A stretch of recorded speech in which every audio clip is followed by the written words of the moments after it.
La Libye et le fantôme de Mouammar Kadhafi rattrapent Nicolas Sarkozy. L'ancien président français est en garde à vue depuis ce matin. Les juges le questionnent sur un supposé financement de sa campagne présidentielle de 2007. Alors Mouammar Kadhafi a-t-il versé des millions d'euros à Nicolas Sarkozy? Le point avec Simon Rodier. Depuis ce mardi matin, l'ancien président de la République française se trouve dans ses locaux. C'est l'office anticorruption de la police judiciaire en région parisienne. Nicolas Sarkozy est en garde à vue, elle peut durer 48 heures. C'est la première fois qu'il est entendu par la justice depuis l'ouverture de l'enquête sur les soupçons de financement de sa campagne présidentielle de 2007 par la Libye de Kadhafi. Pour le site d'information qui a révélé l'affaire, cette convocation signifie que les enquêteurs ont rassemblé suffisamment de preuves. Nous savons que les enquêteurs français se sont rapprochés du bureau des investigations du procureur de Tripoli et qu'il y a eu une collaboration. Il y a toujours en Libye de hauts dignitaires que nous fréquentions. Ces gens-là ont beaucoup de choses à dire.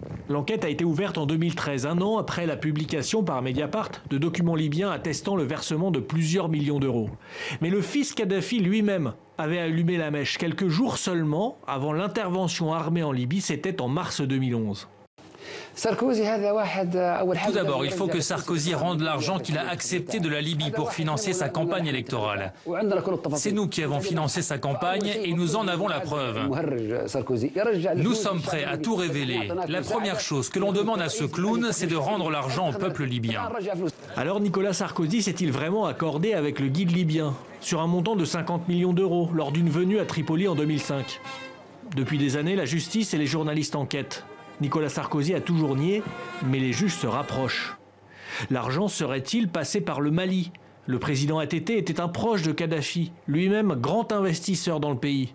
Et des hommes d'affaires ont déjà été cités comme intermédiaires, au moins. Mais au final, le fils de Mouammar Kadhafi n'a jamais vraiment mis ses menaces de révélation à exécution. Il a été prisonnier de longues années, mais il vient juste d'annoncer sa candidature pour les prochaines présidentielles en Libye. Qui sait si son retour sera aussi porteur de nouvelles informations sur le financement de la campagne de Nicolas Sarkozy.